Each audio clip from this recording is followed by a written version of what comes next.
मकर संक्रांति का मौसम आने वाला है और हर साल की तरह इस साल भी काफी सारे बच्चों ने अभी से ही पतंग उड़ानी शुरू कर दी होगी। इन बच्चों के पतंग उड़ाने से किसी को कोई प्रॉब्लम नहीं होती, लेकिन प्रॉब्लम वहां से आकर शुरू हो जाती है जब इन पतंगों को उड़ाने के लिए जो प्लास्टिक के मांझे यूज होते हैं वो सड़क पे चलते हुए लोगों की मौत का कारण बनने लग जाते हैं।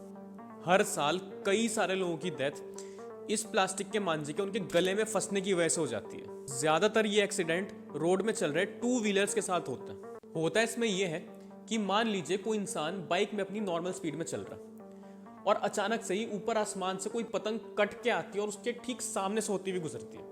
तो पतंग जिससे बंधी हुई थी वो प्लास्टिक का मांझा जो उसके पतंग के पीछे से आ रहा था वो उस बंदे के गले में फंस जाता है और वो प्लास्टिक का मांझा इतना ज्यादा मजबूत होता है कि उसका पूरा गला कट जाता है, उसका विंड पाइप तक कट जाता है और इसी वजह से उसकी तड़प तड़प के वही मौत हो जाती है। आप में से ज्यादातर लोग अभी इस प्रॉब्लम को काफी ज्यादा लाइटली ले रहे होंगे। ज्यादातर लोग ये सोच रहे होंगे कि एक प्लास्टिक का पतला सा धागा कहाँ किसी की जान ले लेगा। यही लोगों की सबसे बड़ी गलतफहमी होती है। ये प्रॉब्लम कितनी ज्यादा खतरनाक है ये मैं अब आप लोगों को एक्सप्लेन करता हूँ। देखिए, इस प्लास्टिक के मांझे को इंग्लिश में नायलॉन स्ट्रिंग कहते हैं और इसकी मजबूती का अंदाजा आप इस बात से लगा सकते हैं कि चाइना और काफी सारी कंट्रीज में इस प्लास्टिक के मांझे का मतलब इस नायलॉन स्ट्रिंग का यूज फिशिंग करने के लिए किया जाता है। मैं जब इस टॉपिक पर रिसर्च कर रहा था तो कुछ इंसिडेंट्स को पढ़कर मैं मेंटली डिस्टर्ब तक हो गया था। उन्हीं में से 2-3 इंसिडेंट्स मैं आप लोगों के साथ अभी शेयर कर देता हूँ। पहला इंसिडेंट है 3 साल के अभिमन्यु का।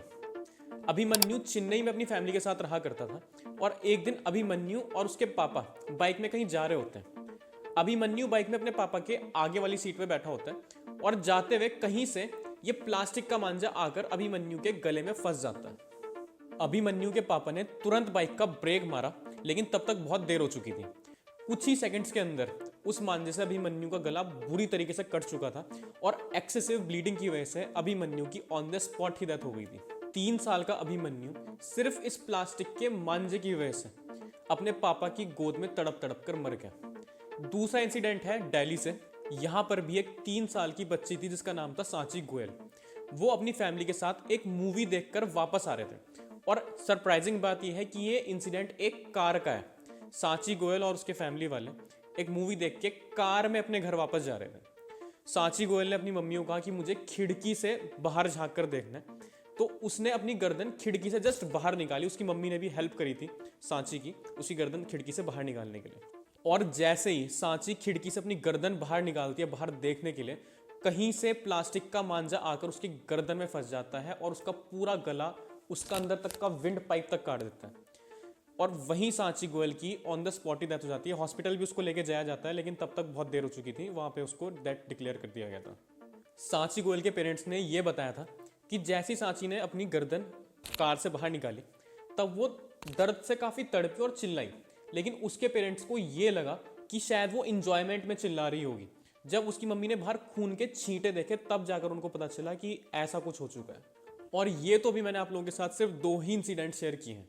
मैं पिछले 3 दिन में ऐसे 50 से भी ज्यादा इंसिडेंट्स पढ़ चुका हूँ और ये सारे के सारे केसेस अलग अलग शहरों से हैं। एक 22 साल का लड़का जफर खान बाइक में कहीं जा रहा था और उसके भी गले में पतंग का ये मांझा फंसा और उसकी भी डेथ हो गई। एक 4 साल का हैरी, उसने जो कार के ऊपर सनरूफ बना होता है उससे जस्ट सर बाहर निकाल कर देखा और अचानक से ही एक पतंग के साथ लगकर यही प्लास्टिक का मांझा आकर उसके गले में फंसा और उसका वही विंड पाइप कट गया और उसकी भी इंस्टेंटली वहीं पे डेथ हो गई थी। और यहाँ तो भी मैंने सिर्फ आपको ह्यूमन बींग्स की बात बताई। हर साल लाखों में बर्ड्स भी इसी प्लास्टिक के मांझे की वजह से मारी जाती हैं। सिर्फ अकेले अहमदाबाद में ही 2017 में 2000 से भी ज्यादा चिड़ियां इसी प्लास्टिक के मांझे की वजह से घायल हो गई थी, जिनमें से 500 से ज्यादा चिड़ियाओं की डेथ हो गई थी।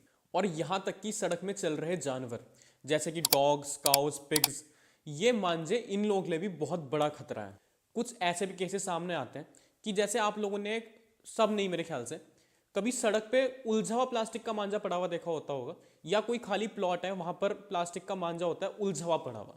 मैंने तो ऐसा कई बार देखा है, आपने भी जरूर देखा होगा।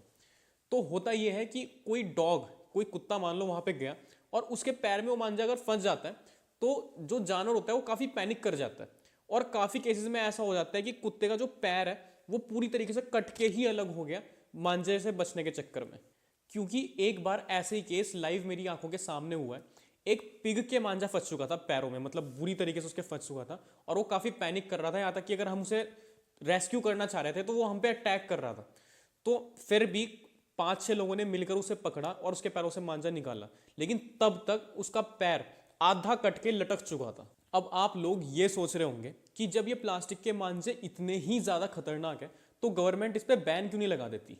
देखिए, इंडिया में ये मांझे 2017 से ही बैन कर दिए गए हैं। यहाँ तक कि इनका मैन्युफैक्चरिंग, स्टोरेज, सेलिंग, हर चीज़ में गवर्नमेंट ने बैन लगा रखा है, लेकिन बावजूद इसके आज 2024 तक भी ये मांझा खुलेआम दुकानों में बिकता है। इसका सबसे बड़ा रीज़न है अवेयरनेस। लोगों में बहुत कम अवेयरनेस है इस प्रॉब्लम को लेकर।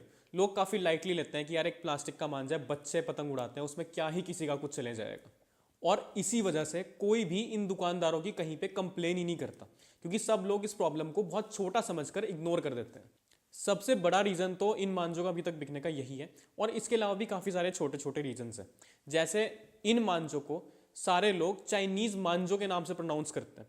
लोगों को लगता है कि ये सारे मांझे सिर्फ चाइना से ही इंपोर्ट होकर इंडिया में आते होंगे। देखिए, बात बिल्कुल सही है, पहले ये मांझे इंडिया में चाइना से ही इंपोर्ट होकर आते थे, लेकिन अब इन मांझों की फैक्ट्रीज इंडिया में काफ़ी ज़्यादा जगहों पे लग चुकी है, जैसे गुजरात, बरेली और भी काफ़ी जगहों पे।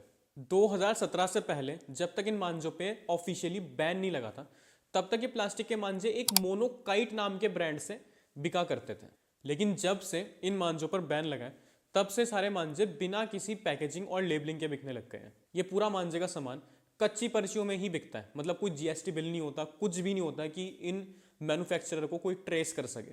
दरअसल जब तक इंडिया में ये प्लास्टिक के मांझे नहीं आए थे, उससे पहले इंडिया में एक ट्रेडिशनल मांझा आया करता था जो कि कॉटन का होता था, उसमें थोड़ा कांच मिलाया रहता था, मतलब जो मैन्युफैक्चर होते थे उसकी ये चीज़ थी कि वो इतना मजबूत नहीं रहता था, वो टूट जाता था। मतलब मान लो किसी गले में फंसा तो बहुत कम चांसेस होते थे कि उसकी डेथ हो जाए, क्योंकि वो टूट जाता था बाइक के प्रेशर से। और ये प्लास्टिक का मांझा है, ये टूटता नहीं और ये इजीली किसी की भी जान ले सकता है। ये ट्रेडिशनल मांझे आज भी दुकानों में बिकते हैं, लेकिन इनको कोई बेचना पसंद नहीं करता, क्योंकि दुकानदारों को ट्रेडिशनल मांझों में कुछ खास बेनिफिट नहीं होता। प्लास्टिक के मांझे ट्रेडिशनल मांझों से काफ़ी ज़्यादा सस्ते होते हैं। तो दुकानदार से लेकर होलसेलर तक सबकी कमाई प्लास्टिक के मांझों में ऑब्वियसली ट्रेडिशनल मांझे से ज़्यादा है। टाइम्स ऑफ इंडिया की एक रिपोर्ट के अनुसार उन्हें एक ट्रेडर ने बताया कि ये जो प्लास्टिक के मांझे का एक गोला होता है 1000 मीटर का होता है, और ये गोला एक होलसेलर को 90 रुपये का पड़ता है, और ये होलसेलर इस गोले को एक दुकानदार को 130 रुपये का बेचता है, और आगे चल के वो दुकानदार कस्टमर को एक गोला 200 रुपये से लेकर 250 रुपये के आसपास बेचता है। और फिलहाल इन मांझों का जो मेन सेलिंग हब है वो दिल्ली बना हुआ है। तो अगर आपने इस वीडियो को पूरा ध्यान से देखा होगा तो आप लोगों को इतना तो समझ ही आ गया होगा कि ये प्लास्टिक के मांझे कितनी बड़ी प्रॉब्लम है, और ये प्रॉब्लम बैन होने के बावजूद भी अभी तक सॉल्व नहीं हुई है। तो अगर आप लोग भी अपनी डेली लाइफ में 2 व्हीलर का इस्तेमाल करते हैं तो किसी भी दिन ये किलर मांझा आप लोगों की गर्दन तक भी पहुंच सकता है। तो इसीलिए ही इन मांझों से बचने के लिए कुछ हम सॉल्यूशंस के बारे में अभी डिस्कस कर लेते हैं। इन मांझों से बचने के लिए कुछ ही सॉल्यूशंस ऐसे हैं जो हमारे हाथों में हैं। सबसे पहला सॉल्यूशन है मफलर। ज़्यादातर शहरों में 15 दिसंबर से लेकर 15 फरवरी के बीच में ये पतंगें उड़ती हैं। अगर हम दिल्ली की बात करें तो वहाँ पे ज़्यादा पतंगें जो उड़ती हैं वो है 15 अगस्त के दिन उड़ती हैं।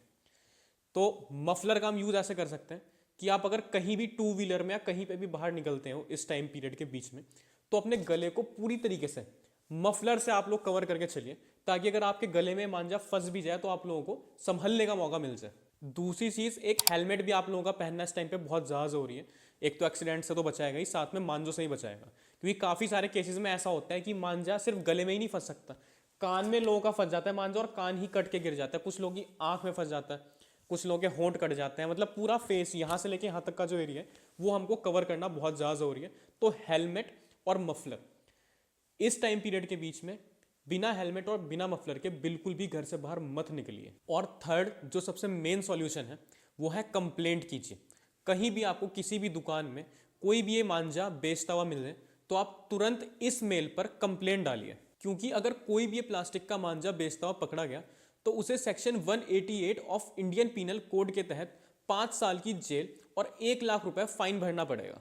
और सिर्फ एक ये कंप्लेंट ही ऐसी चीज़ है जिससे प्रॉब्लम पूरी तरीके से खत्म हो सकती है, क्योंकि जितना ज़्यादा दुकानदारों को डर रहेगा ये मांझा बेचने से, उतना ही ज़्यादा मांझे ये कम बिकेंगे, इनकी डिमांड घटेगी और धीरे धीरे करके मैन्युफैक्चरर भी ये काम करना बंद कर देंगे। और एक छोटी सी जिम्मेदारी आप लोगों की भी बनती है जो आप लोग इस वीडियो को देख रहे हो। अगर आपका कोई दोस्त, आपका भाई या पेरेंट्स हो, आपका कोई बच्चा ये मांझों को खरीदता है और इन्हीं से पतंग उड़ाता है, तो उसे प्लीज मना कीजिए, क्योंकि मेन चीज ये है कि अगर हम ही खुद के घर में इंप्रूवमेंट नहीं करेंगे तो फिर हम कहीं और क्या ही चेंज ले आएंगे। और जाते जाते भी मैं फिर एक आप लोगों से रिक्वेस्ट करना चाहूंगा कि कंप्लेन कीजिए। डिस्क्रिप्शन बॉक्स में मैं कुछ लिंक दे दूंगा, कुछ ईमेल दे दूंगा और कुछ टोल फ्री नंबर दे दूंगा जहां पर जाकर आप अपनी कंप्लेन रजिस्टर करवा सकते हैं। क्योंकि जब तक ये प्लास्टिक के मांझे दुकानों में बिकते रहेंगे तब तक सड़कों पे चलने वाले लोग ऐसे ही मरते रहेंगे।